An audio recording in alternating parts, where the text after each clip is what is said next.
Good morning friends. સ્પર્ધાત્મક પરીક્ષાઓ માટેના કરંટ અફેર્સ જોઈ લઈએ. આજની તારીખ છે 23 ડિસેમ્બર. પહેલો ક્વેશ્ચન છે, લીજન ઓફ મેરિટનો પુરસ્કારથી કોને સન્માનિત કરવામાં આવ્યા? તો અમેરિકા દ્વારા ભારતના પ્રધાનમંત્રી નરેન્દ્ર મોદીને લીજન ઓફ મેરિટના પુરસ્કારથી સન્માનિત કરવામાં આવ્યા છે. પરંતુ તેમની સાથે ભારત, ઓસ્ટ્રેલિયા એન્ડ જાપાનના વડા એટલે કે ભારતના પ્રધાનમંત્રી મોદી, ઓસ્ટ્રેલિયાના સ્કોટ મોરિસન એન્ડ જાપાનના જે પૂર્વ પ્રધાનમંત્રી હતા શિન્ઝો આબે એમને પણ કરવામાં આવ્યા છે. તો અમેરિકાના રાષ્ટ્રપતિ ડોનાલ્ડ ટ્રમ્પે પ્રધાનમંત્રી નરેન્દ્ર મોદીને ભારત એન્ડ અમેરિકા વચ્ચેના રણનીતિક સમજૂતીને એક રીતે વધારવામાં તેના નેતૃત્વ માટે અમેરિકાનું આ ઉચ્ચ પ્રકારનું સન્માન લીજિયન ઓફ મેરિટથી સન્માનિત કર્યા છે. અમેરિકામાં ભારતીય રાજદૂત તરણજીત સિંહ સંધુએ પ્રધાનમંત્રી મોદી વતી આ સન્માનનો સ્વીકાર કર્યો છે. આ સન્માન કોંગ્રેસ દ્વારા 20 જુલાઈ 1942ના રોજ લીજન ઓફ મેરિટ મેડલની સ્થાપના કરાઈ હતી.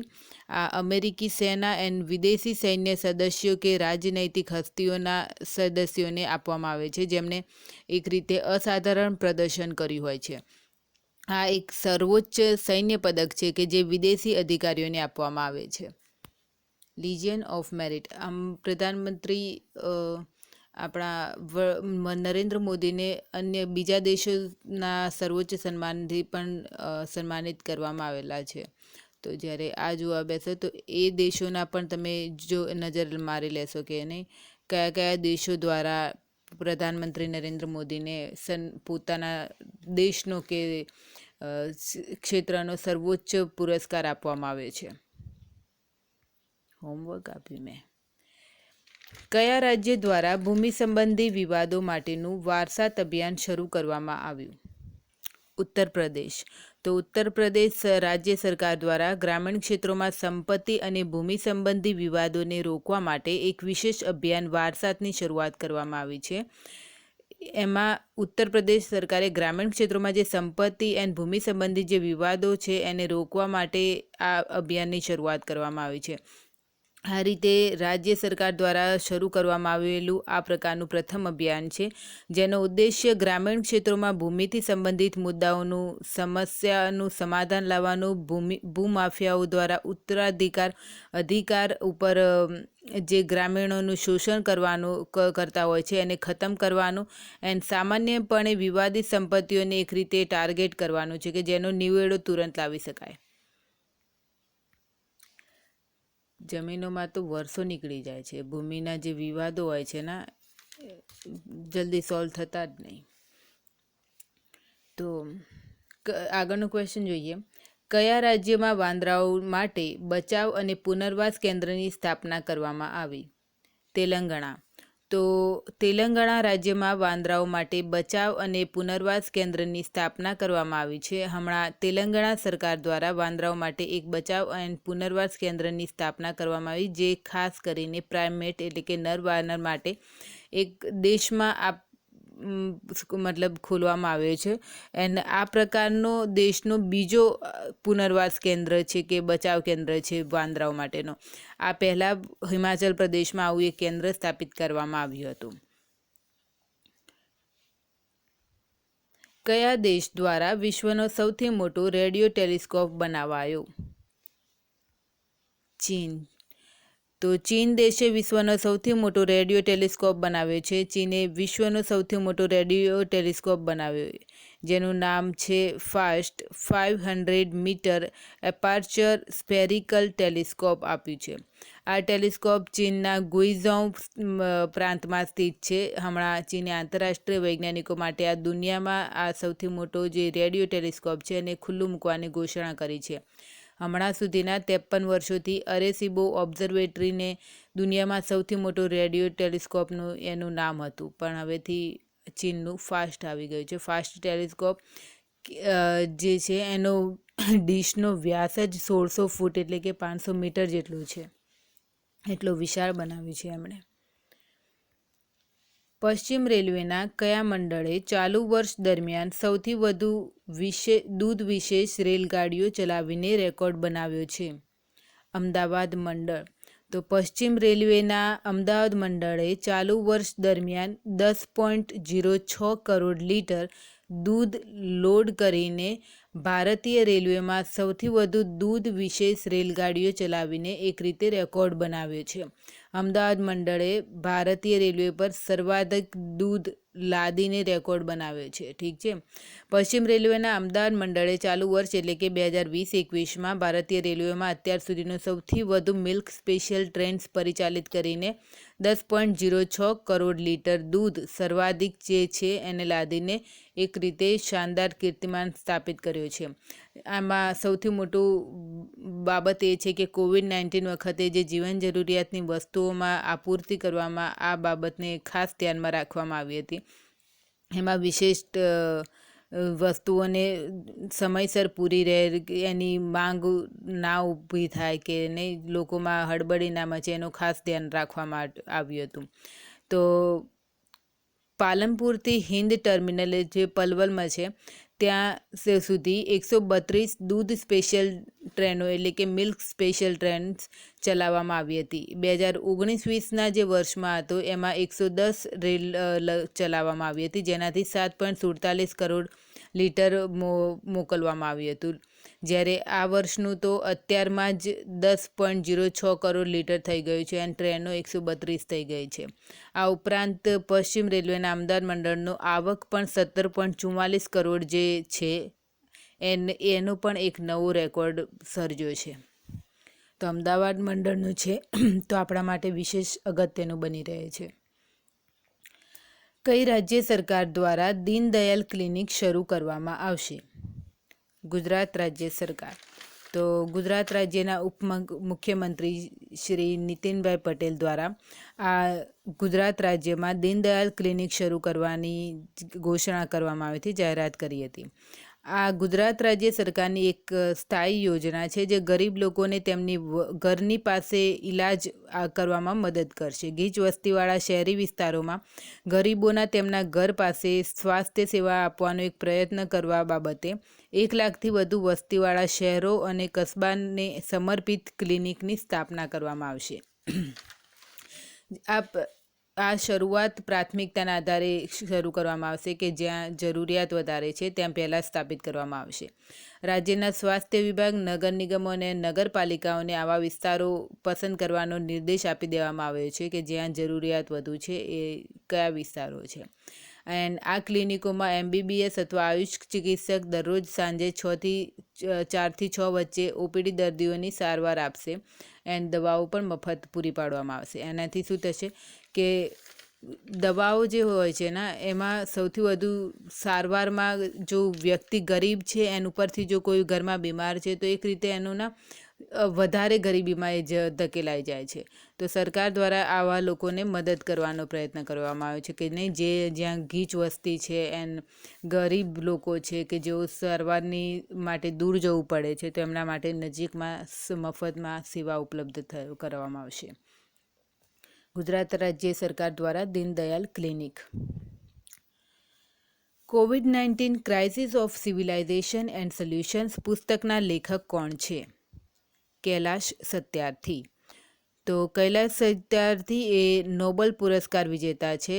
COVID-19 સભ્યતાનું સંકટ અને સમાધાન પુસ્તક એક રીતે હમણાં લોન્ચ કરવામાં આવ્યું, જેમાં તેમણે COVID-19 બીમારીથી ઉત્પન્ન થયેલ જે સંકટ એના સમાધાનના ઉપાયો વિશે ચર્ચા કરી છે કે કેવી રીતે COVID-19 મહામારીથી જીવનના સામાન્ય રીતભાતને પણ પ્રભાવિત બનાવ્યું છે.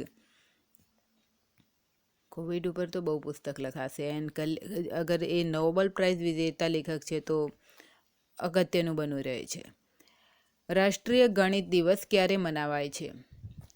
22 ડિસેમ્બર. તો ગણિતીય પ્રતિભા શ્રીનિવાસ રામાનુજનની જયંતિ ઉપર રાષ્ટ્રીય ગણિત દિવસ મનાવવામાં આવે છે. 2012થી દર વર્ષે આ દિવસ મનાવવાની શરૂઆત કરવામાં આવી હતી. એન્ડ તેનો ધ્યેય છે કે માનવતાના વિકાસ માટે ગણિતનું મહત્ત્વ લોકોમાં જાગૃતતા વધારવી એનું મહત્ત્વ સમજાવવું લોકોને.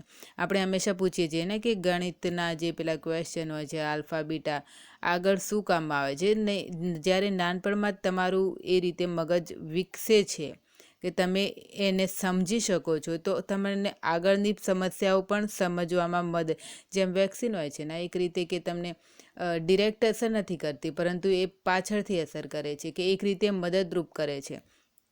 તો ગણિત એ રીતે મદદ કરે છે કે તમારું નાનપણથી જ્યારે મગજ વિકસવાનું સ્ટેજ હોય છે એ વખતે ગણિત તમારું મગજ વિકસવામાં મદદ કરે છે જેથી તમારી જીવનની આગળની સમસ્યાઓમાં તમારું મગજ સમાધાન શોધી શકે છે. ઠીક છે, બીજી વાર કહેતા નહીં આલ્ફા બીટાવાળું. આગળનો ક્વેશ્ચન જોઈ લઈએ. અમેરિકાના અંતરિક્ષ બળને શું નામ આપવામાં આવ્યું? ગાર્જિયન્સ. તો અમેરિકાએ હમણાં પોતાના અંતરિક્ષ બળના જહાજો માટે નવું નામ ગાર્જિયન્સ આપ્યું છે. અંતરિક્ષ મિશન માટે બનેલા બળની તૈનાત આ વર્ષે પહેલીવાર જમીન પર થઈ હતી. 1947માં અમેરિકી એરફોર્સની સ્થાપના પછી અમેરિકી સેનાનું પહેલીવાર આ રીતે વિસ્તાર કરવામાં આવ્યો છે. આ ફોર્સ બનાવવાનો નિર્દેશ રાષ્ટ્રપતિ ડોનાલ્ડ ટ્રમ્પે 2019માં આપ્યો હતો અને 10 મહિના પછી તે તૈયાર થઈ ગઈ છે. અંતરિક્ષ બળ એ અમેરિકી સેનાનું છઠ્ઠું આધિકારિક બળ છે. અન્ય બળોમાં થળ સેના, વાયુસેના, નૌસેના, મરીન અને તટરક્ષક બળ સામેલ છે. એટલા આપણી પાસે પણ છે. અમેરિકી ઉપગ્રહોની સુરક્ષા માટે જે કામ છે એ આ અંતરિક્ષ સેના કરશે. અંતરિક્ષમાં જે પ્રતિદ્વંદી દેશો સાથેની સ્પર્ધા બનાવવા માટે બનાવાયું છે એક પ્રકારે અંતરિક્ષની સેના છે. આ પહેલાં રશિયા અને ચીન પાસે પણ આ રીતે પોતાની સ્પેસ ફોર્સ છે. તો ચીન એન્ડ રશિયાએ એવા મિસાઇલની શોધ કરી હતી, બનાવ્યું હતું અને 2007 અને 2014માં તેનું પરીક્ષણ પણ કર્યું હતું કે જેમાં તેમણે પોતાના મિસાઇલથી જે નકામા બની ગયેલા ઉપગ્રહને તેમણે તોડી ન પાડ્યો હતો. તો હવે આજની તારીખમાં જ્યારે આપણે સેટેલાઇટથી સંચાલિત બહુ બધું થઈ ગયું છે ત્યારે જો અમેરિકાના અંતરિક્ષમાં સૌથી વધુ ઉપગ્રહો પણ અમેરિકાના જ છે. તો જો અમેરિકાના ઉપગ્રહોને તોડી દેવામાં આવે તો તેને બહુ બધી સિસ્ટમને અસર કરી શકે છે. તો અત્યારે આ એક નવા પ્રકારનું ટેન્શન છે. મતલબ કે જો તેમના ઉપગ્રહોને પણ જો ક્ષતિ કરવામાં આવે તો તેમને નુકસાન થઈ શકે છે. તો અમેરિકાએ પોતાના અંતરિક્ષના સેટેલાઇટ માટે એક સૈન્ય બળ ઊભું કરી દીધું છે, જેને અંતરિક્ષ સેના ઊભી કરી દીધી છે. જોકે રશિયા અને ચીન પાસે પણ પહેલેથી જ છે જ. હરિયાણામાં આયોજિત થનાર ખેલો ઇન્ડિયા યુથ ગેમ્સ 2021માં કેટલી સ્વદેશી રમતોને સામેલ કરવાની મંજૂરી અપાઈ? 4. તો હમણાં હરિયાણામાં આયોજિત થનાર જે ખેલો ઇન્ડિયા યુથ ગેમ્સ 2021માં 4 સ્વદેશી રમતો ગતકા, કલારીપયથુ, થાંગતા અને મલખમ એ 4 રમતોને જે સ્વદેશી રમતો છે એને સામેલ કરવાની મંજૂરી અપાઈ. તો ભારતમાં એ સ્વદેશી રમતોની એક સમૃદ્ધ વારસાઈ છે અને રમતોને સંરક્ષિત કરવી, પ્રોત્સાહન આપવું, એને લોકપ્રિય બનાવવું એ ખેલ મંત્રાલયની પ્રાથમિકતા છે. આ રમતોથી એક રીતે પ્રતિસ્પર્ધા માટેનો એક ખેલો ઇન્ડિયા એક શ્રેષ્ઠ મંચ બની રહે છે. આનાથી શું થશે કે લોકપ્રિય બનશે, એનું પ્રસારણ વધશે, દેશભરમાં સ્પોર્ટ્સનું મતલબ ચલણ છે એન્ડ તો ભારતની રમતોને પણ એક રીતે સ્થાન મળશે. યોગાસનને પણ હમણાં આ રીતે એક રમત તરીકે એડ કરવામાં આવ્યું. તો આ રમતો પણ એક રીતે લોકોમાં આકર્ષણનું કેન્દ્ર બની રહેશે. રમતો જોઈ લઈએ થોડી. એક કે મલખંબ જે રમત છે એ પ્રાચીન રમત છે. એમાં દરેક અંગની કસરત જરૂરી બની જાય છે એન્ડ મધ્યપ્રદેશની આ રાજ્ય રમત છે. આવા ક્વેશ્ચન આવી જાય છે. તો મધ્યપ્રદેશની રાજ્ય રમત છે એન્ડ મધ્યપ્રદેશ અને મહારાષ્ટ્રમાં આ પ્રખ્યાત છે. પણ મલખંબ એ ખાસ મધ્યપ્રદેશ સાથે જોડાયેલી છે કારણ કે તેની રાજ્ય રમત છે. ઠીક છે. બીજી રમત છે કલારીપયથુ, જે દક્ષિણના રાજ્ય કેરળની છે, જેની ઉત્પત્તિ કેરળમાં થઈ હતી. આ એક યુદ્ધ કલા છે. કેરળ, તમિલનાડુ અને કર્ણાટક ઉપરાંત પૂર્વોત્તર, શ્રીલંકા અને મલેશિયાના ક્ષેત્રોમાં પણ આ રમત જોવા મળે છે. જે ઘણા કલાકારો પણ આ રમત સાથે જોડાયેલા છે, જેમાંના એક છે વિદ્યુત જામવાલ. તો વિદ્યુત જામવાલ જે યુદ્ધ કલાનું પ્રદર્શન જાણે છે એ છે કલારીપયથુ, કેરળ રાજ્યની. ગતકા એ પંજાબ સાથે જોડાયેલું છે, જે નિહંગ શીખ, જે હમણાં કિસાન આંદોલનમાં જ્યારે નિહંગ શીખ પણ સામેલ થયા ત્યારે મતલબ ચર્ચા થઈ ગઈ હતી કે એ પણ હવે આમાં જોડાયા છે કે ખેડૂતોની સાથે છે.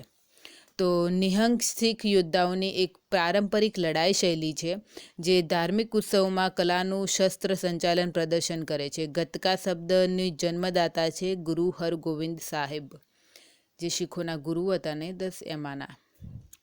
એન્ડ ચોથી રમત છે થાંગતા. એ મણિપુરી માર્શલ આર્ટ છે, જે થાંગતાનો મતલબ થાય છે તલવાર એન્ડ ભાલો. તો યુદ્ધ કૌશલ એન્ડ પૂજાને સમર્પિત છે આ રમત. તો હરિયાણામાં જે આ 4 જે દરેક અલગ અલગ ક્ષેત્રોને તરફથી આવેલી છે, કે એક મણિપુરી છે, એક પંજાબની છે, એક સાઉથની છે, એક મધ્યપ્રદેશની છે. તો 4 અલગ અલગ ક્ષેત્રોનું પ્રતિનિધિત્વ કરે છે રમતો. હમણાં વરિષ્ઠ રાજનીતિજ્ઞ મોતીલાલ વોરાનું નિધન થયું. તે કયા રાજ્યના પૂર્વ પ્રધાનમંત્રી હતા? મધ્યપ્રદેશ. તો કોંગ્રેસના વરિષ્ઠ નેતા મોતીલાલ વોરાનું કોરોના વાયરસના સંક્રમણ બાદ સ્વસ્થતા સંબંધિત જટિલતાઓને કારણે 93 વર્ષની વયે નિધન થયું. મોતીલાલ વોરાને મધ્યપ્રદેશ વિધાનસભા માટે 6 વાર એન્ડ 2 વાર રાજ્યના મુખ્યમંત્રી તરીકે પસંદ કરવામાં આવ્યા હતા. 4 વાર તેઓ રાજ્યસભાના સદસ્ય રહ્યા હતા અને 1 વાર લોકસભાના સદસ્ય તરીકે પણ ચૂંટાયા હતા. તેમણે ઉત્તર પ્રદેશના રાજ્યપાલ અને કેન્દ્ર સરકારમાં સ્વાસ્થ્ય અને પરિવાર કલ્યાણ અને નાગરિક ઉડ્ડયન મંત્રી તરીકે પણ સેવા આપી હતી. કોંગ્રેસના અહેમદ પટેલ પછી આ બીજા છે જે વરિષ્ઠ કોંગ્રેસના રાજનીતિજ્ઞનું નિધન થયું છે. મુલગ મેડલ કઈ રમત સાથે સંબંધિત છે? ક્રિકેટ. તો ક્રિકેટ ઓસ્ટ્રેલિયાએ ઘોષણા કરી કે ભારત અને ઓસ્ટ્રેલિયા વચ્ચે જે રમાનારી બીજી ટેસ્ટ મેચ છે એમાં પ્લેયર ઓફ ધી મેચના રૂપે એક મેડલ આપવામાં આવશે, જે મહાન જોની મુલગના નામ ઉપર છે. તેથી આને મુલગ મેડલ નામ આપવામાં આવ્યું છે. મુલગ મેડલ એ ઓસ્ટ્રેલિયાના આદિવાસી ટીમના કેપ્ટન ઉપના નામ ઉપરથી આપવામાં આવ્યું છે, જે 1968માં બ્રિટનની આ ટીમે મુલાકાત લીધી હતી. એ રમત માટે ગયા હતા બ્રિટનમાં. તો એક રીતે આંતરરાષ્ટ્રીય સ્તરે બહાર સિરીઝ રમવા પ્રથમ ઓસ્ટ્રેલિયાઈ ટીમ બહાર આવી હતી. એક સંગઠિત સમૂહ હતો. તો એક રીતે એમનું દર્શાવે છે, આદિવાસી ખેલાડીનું એક રીતે સન્માન કરે છે. તો આદિવાસી ખેલાડીનું આ રીતે સન્માન ક્રિકેટ ઓસ્ટ્રેલિયા દ્વારા 2019માં શરૂ કરેલ એક અભિયાનનો ભાગ છે, જેનું લક્ષ્ય દેશની આદિવાસી આબાદી સાથે સંબંધ વધુ બહેતર બનાવવાનો છે. તો આ વખતે જે રમાશે બીજી ટેસ્ટ મેચ, એમાં પ્લેયર ઓફ ધી મેચને એક મેડલ આપવામાં આવશે, મુલગ મેડલ. આગળનો ક્વેશ્ચન, ભારત એન્ડ વિયેતનામ શિખર સંમેલનમાં કેટલી સમજૂતી ઉપર હસ્તાક્ષર કરાયા? 7. તો વિયેતનામના પ્રધાનમંત્રી ગુયેન જુઆન ફુક અને ભારતના પ્રધાનમંત્રી નરેન્દ્ર મોદી વચ્ચે ઓનલાઈન શિખર સંમેલન યોજવામાં આવ્યું હતું, જેમાં બંને દેશો વચ્ચે રણનીતિક સમજૂતી ઉપર ધ્યાન કેન્દ્રિત કરવા ઉપર ચર્ચા કરવામાં આવી. તો પ્રધાનમંત્રી નરેન્દ્ર મોદીએ જણાવ્યું હતું કે વિયેતનામ એ ભારતની એક્ટ ઈસ્ટ પોલિસીનો મહત્વનો સ્તંભ છે, જેમાં તેમજ ભારત પ્રશાંત વિઝનનો મહત્વનો સાથીદાર રહ્યો છે. સંયુક્ત વિઝન ડોક્યુમેન્ટ 2021-23 લાગુ કરવાની પણ વાત કરવામાં આવી હતી. આ ઉપરાંત ભારત એન્ડ વિયેતનામ વચ્ચે વૈજ્ઞાનિક શોધ, ન્યુક્લિયર અને નવીનીકૃત ઉર્જા, પેટ્રોકેમિકલ્સ, ડિફેન્સ અને કેન્સરના ઇલાજ એન્ડ સામાજિક સાંસ્કૃતિક સંબંધો મજબૂત કરવા એવા 7 જેટલા ક્ષેત્રોમાં સમજૂતીઓ ઉપર હસ્તાક્ષર કરવામાં આવ્યા હતા. તો વિયેતનામ દ્વારા જે વ્યાપક રણનીતિક સમજૂતી ઉપર હસ્તાક્ષર કરવા સંધિ કરાઈ છે ભારત સાથે, એ તેણે માત્ર રશિયા અને ચીન પછી ભારત સાથે કરી છે. તો એક મહત્વની નીતિ છે, ત્યારે જ એણે મતલબ ભારતનો હાથ આ બાબતે પકડ્યો છે એમ. તો આજના માટે આટલું જ. Thank you.